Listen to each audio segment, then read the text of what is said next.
کاک موحسین دەڵێن ئینسانی شوان ئەو کاتەی لە هەموو کاتێکی خۆشترە کە مەڕەکانی تێرن.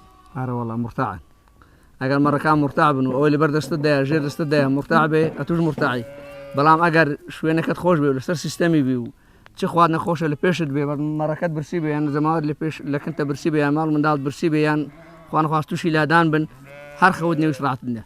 هەموو پێغەمبەران شوانیان کردووە، شوانی زۆر دەرس و پەندی تێدا هەنا. یەکێک لەوانە ئەوەیە کە دەبێ ئینسانی شوان خەمی مەڕ و ماڵاتەکەی بێ تێریان کات.